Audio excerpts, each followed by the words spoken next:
आप लोग क्लास 8 में हैं और अभी एक चैप्टर जो आप लोग पढ़ रहे हैं वो हम लोगों ने पिछले कुछ कक्षाओं में देखा है, कंप्लीट किया है। और यह जो अध्याय है, यह जो चैप्टर है, chapter number 5, Indian crafts and industries in the 19th century, जो एसएसटी का चैप्टर है, एसएसटी का पार्ट है, सोशल स्टडीज का पार्ट है और यह हिस्ट्री के अंतर्गत, इतिहास के अंतर्गत आता है, जिसमें हम लोगों ने द ग्लोरियस पास्ट को देखा जो आप लोगों को पढ़ना है। इसमें हम लोगों ने decline of Indian handicraft industry की बात की। यहां पर हम लोगों ने आवर इंडस्ट्रियलाइजेशन यानी कि भारत के औद्योगिकीकरण की बात की। हम लोगों ने बात की केस स्टडी के तौर पर टेक्सटाइल इंडस्ट्री की, टेक्सटाइल की, हम लोगों ने हैंडलूम की भी बात की और हम लोगों ने life of weavers of India की भी बात की। यानी कि अध्याय को हम लोगों ने पिछली कक्षा में समाप्त कर लिया है। अब कुछ थोड़ा सा पार्ट बचा हुआ है जिसमें हम लोग कुछ वर्ड मीनिंग को देखेंगे और एक्सरसाइजेज की बात करेंगे, क्वेश्चन आंसर की बात करेंगे और फिर अंत में समरी करते हुए हम लोग इस अध्याय को इसी कक्षा में समाप्त कर लेंगे। यह अंतिम कक्षा होगा इस अध्याय का, जैसा कि मैंने पिछली कक्षा में भी बोला था। तो अब आगे बढ़ते हैं। पृष्ठ संख्या 50 पर है, सामने आप लोग यह स्मार्ट बोर्ड के माध्यम से देख सकते हैं और साथ ही साथ यह आप अपने पुस्तक में भी देख सकते हैं। लिखा हुआ है वर्ड ट्रेजर में 5 शब्द दिए गए हुए हैं। ये 5 शब्द लेखक और प्रकाशक के द्वारा इसलिए दिए गए हुए हैं क्योंकि उनको लगता है कि उनके विद्यार्थी, उनके पाठक जो है इस शब्द को और अच्छे तरीके से समझ लें, बार बार अच्छे तरीके से समझ लें। हालांकि ये सारे शब्द जो हैं पहले मैंने इस चैप्टर में करा रखा है, तो ये 5 शब्द जो है मैं फिर से पढ़ देता हूं जैसा वर्ड ट्रेजर के तौर पर लिखा हुआ है। Balance of trade, balance of trade का मतलब होता है difference in value between the countries import and export. एक देश के आयात और निर्यात में जो अंतर होता है उसी को हम लोग बैलेंस ऑफ ट्रेड कहते हैं। जबकि हैंडीक्राफ्ट का मतलब होता है any art work which is produced by manual labour rather than by machine. Machine का प्रयोग ना करके जब हम हाथ का प्रयोग करके किसी भी कला के कार्य को या फिर कहे तो शिल्प कार्य को करते हैं तो वो हस्तशिल्प यानी कि हैंडीक्राफ्ट कहलाता है। डी इंडस्ट्रियलाइजेशन का मतलब होता है the reduction of industrial activity और कैपेसिटी इन अ रीजन और इकोनॉमी। किसी भी अर्थव्यवस्था में, किसी भी अर्थशास्त्र क्षेत्र में, किसी भी जगह पर जब हम लोग इंडस्ट्री का प्रयोग कम करते हैं, उद्योग का प्रयोग कम करते हैं, तो उसी को डी इंडस्ट्रियलाइजेशन कहते हैं। औद्योगिकरण, अंडर एम्प्लॉयमेंट का मतलब होता है situation where more people are working on a small piece of land than required. जब बहुत सारे लोग बहुत कम जमीन पर कार्य कर रहे होते हैं, यानी कि जरूरत बहुत ज्यादा जमीन की होती है लेकिन बहुत कम जमीन पर जब बहुत ज्यादा लोग कार्य कर रहे होते हैं, उस अवस्था को अंडर एम्प्लॉयमेंट कहते हैं। जबकि स्वदेशी मूवमेंट का मतलब होता है मूवमेंट स्टार्टेड इन 1905, एक ऐसा आंदोलन जो 1905 में शुरू हुआ for the promotion of indigenous good, जिससे भारत के, चूंकि स्वदेशी मूवमेंट भारत का था, भारत की बात कर रहे हैं, तो यहां पर 1905 में यह आंदोलन की शुरुआत की गई ताकि इससे अपने देश का जो सामान है उसको प्रमोट किया जाए, अपने देश के सामान को आगे बढ़ाया जाए, अपने देश के सामान को अपने देश के लोगों में बेचा जाए, प्रसिद्ध किया जाए, जो हमारा ग्लोरी था, ग्लोरियस पास्ट था। अब हम लोग बात करते हैं एक्सरसाइजेज की, यानी कि अब हम लोग बात करेंगे क्वेश्चन आंसर की। शिक्षक के तौर पर मुझे जो पढ़ाना था वो मैंने पढ़ा दिया इस अध्याय में। अब विद्यार्थी के तौर पर आप लोगों को इस कुछ प्रश्न के उत्तर देने हैं ताकि इससे यह जांच की जा सके कि आप लोगों ने इस अध्याय को कितना समझा, कितना नहीं समझा। तो उसके लिए अब आप लोगों को अलग अलग तरीके से कुछ प्रश्न करने हैं जहां पर आप लोगों की जांच होगी, आप लोगों के ज्ञान की जांच होगी कि आप लोगों ने कितना समझा और नहीं समझा। और इन सारे चीजों के उत्तर देने में या फिर मैंने जो भी पढ़ाया इस चैप्टर में उसको समझने में कहीं पर भी कोई समस्या आया हो, इसके अलावा मैंने इस चैप्टर से पहले जितना पढ़ाया उसमें कहीं पर भी कोई भी समस्या आया हो, पूरे एसएसटी में कहीं पर भी कोई समस्या आया हो, इसके अलावा भी किसी चीज में अगर आपको कोई समस्या आ रहा हो तो आप मुझसे पीएसबीआई के अलग अलग प्लेटफॉर्म के माध्यम से कनेक्ट होकर अपने समस्या का समाधान करवा सकते हैं। और साथ ही साथ आप जिस विद्यालय में, जो पीएसबीआई से एफिलिएटेड विद्यालय है, जहां पर आप पढ़ाई कर रहे हैं, वहां के शिक्षकों से भी अपने समस्या का समाधान करवा सकते हैं। तो अब हम लोग आते हैं क्वेश्चन आंसर पर। मैं पढ़ देता हूं कि किस किस तरह के क्वेश्चन आप लोगों से पूछे गए हुए हैं। पहला टाइप क्वेश्चन है answer the question by choosing the most appropriate alternative from those given below. नीचे कुछ प्रश्न दिए गए हुए हैं और हर प्रश्न के 4-4 विकल्प दिए गए हुए हैं। आपको हर प्रश्न को पढ़ना है और हर प्रश्न के एक विकल्प को चुनना है जो सही है। 6 प्रश्न है इसमें। पृष्ठ संख्या 50 पर है ये। अब हम लोग पृष्ठ संख्या 51 पर आते हैं। यहां पर 2 प्रकार के प्रश्न है, एक प्रकार प्रश्न 2, एक प्रकार प्रश्न 3, जिसमें दूसरे प्रकार के प्रश्न में 4 प्रश्न पूछे गए हुए हैं और तीसरे प्रकार के प्रश्न में 4 प्रश्न पूछे गए हुए हैं। दूसरे प्रकार के चारों प्रश्न का उत्तर आप लोग को एक एक 2-2 वाक्य में देना है और तीसरे प्रकार के प्रश्न जो चारों प्रश्न है उसके उत्तर आप लोग को 6-6 से लेकर 7-7 वाक्य में देना है। उसके बाद हॉट्स करके एक प्रश्न पूछा गया हुआ है जो मैं पढ़ देता हूं।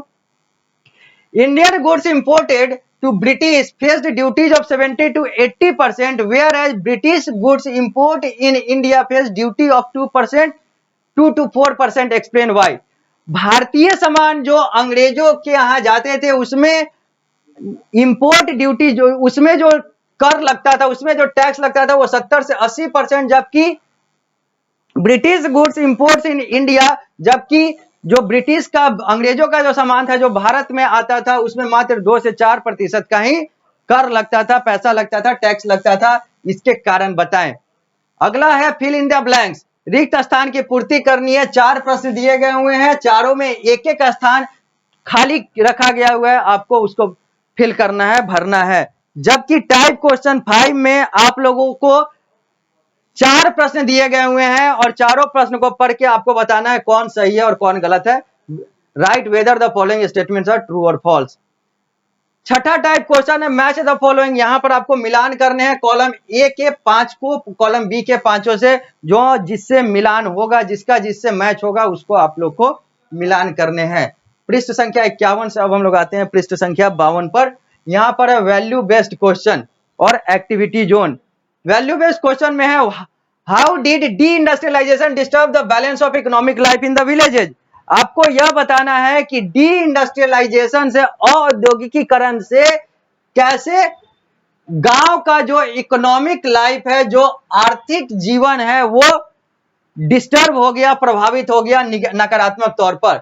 एक्टिविटी जोन में आप लोग को visit a local handloom centre, आप अपने बगल के एक हस्तकरघा केंद्र पर जाएं to learn about how weaving is done on a handloom, और वहां पर सीखें कि कैसे वहां पर बुनाई होता है हस्तकरघा विभाग में।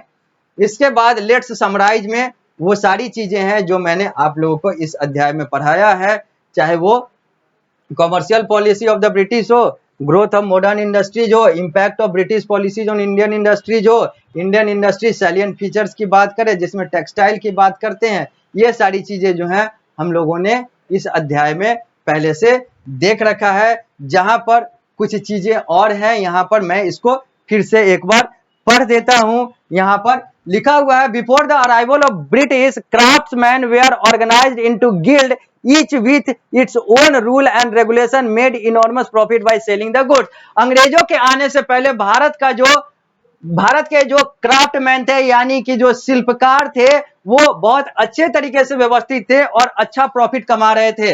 फेमस ट्रेडिंग सेंटर जो था, भारत का व्यापारिक केंद्र जो था, वो सूरत था, मछलीपट्टनम था, विशाखापट्टनम था, ढाका था, ब्रोच था, मदुरई था। Emerged as specialised centre for fire textile, और ये सारी चीजें जो है ये वस्त्र के लिए बहुत अच्छा केंद्र था।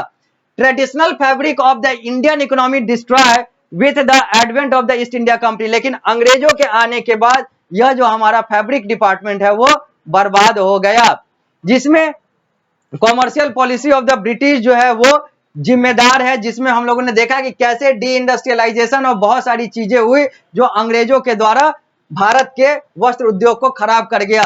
ग्रोथ ऑफ मॉडर्न इंडस्ट्री की बात करेंगे तो यहां पर हम लोग देखेंगे कि कैसे जो मॉडर्न इंडस्ट्री है, जो आधुनिक उद्योग है, वो कैसे ग्रोथ किया। तो the famine commission of 1880 and 1901 recommended revival of Indian industry established of Imperial Department of Commerce and Industry 1902 due to the demand of Indian National Congress. The Famine Commission of 1880 and 1901 एक famine commission बना था, एक अकाल आयोग बना था 1880 और 1901 में, recommended revival of Indian industry, जिसने कहा कि भारतीय इंडिया के इंडस्ट्री का फिर से रिवाइवल होना चाहिए, यानी कि फिर से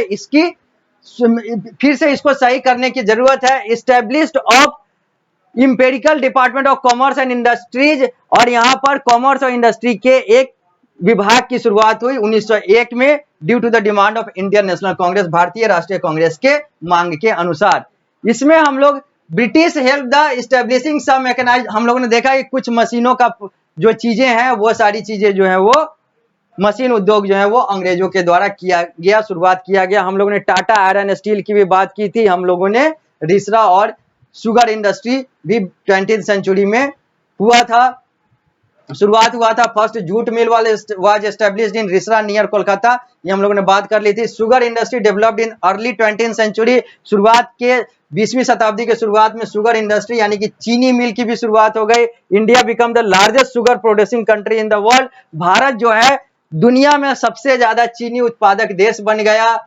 उसके बाद हम लोगों ने देखा इंडस्ट्रियल रिवॉल्यूशन से और बहुत सारे जो यूनाइटेड किंगडम इंग्लैंड की जो पॉलिसी थी वो हमारे देश के कपड़ा उद्योग को बर्बाद कर गई। फिर हम लोगों ने देखा इंडियन इंडस्ट्रियलाइजेशन में भारत के जो सरकार थे, भारत की जो सरकार स्वतंत्रता के बाद 1947 के बाद अंग्रेजों से स्वतंत्रता के बाद बनी, उसमें हम लोगों ने देखा कि कैसे चीजें जो है वो बनती चली गई और चीजें जो है वो सही होती चली गई। फिर हम लोगों ने टेक्सटाइल इंडस्ट्री में एक केस स्टडी के तौर पर देखा था, जहां पर हम लोगों ने कांचीपुरम, अहमदाबाद, औरंगाबाद, वाराणसी, जयपुर, चंदेरी, पैठन, गढ़वाल और Kashmir were important centre of textile, ये सब टेक्सटाइल के वस्त्र उद्योग के कुछ खास केंद्र थे जहां से भारत को अच्छा खासा प्रॉफिट होता था। जहां पर हम लोगों ने नागपुर, नानाभाई, जमशेदजी टाटा, इन सारे चीजों की बात की। हम लोगों ने मोहनदास करमचंद गांधी वाले खादी की भी बात की थी,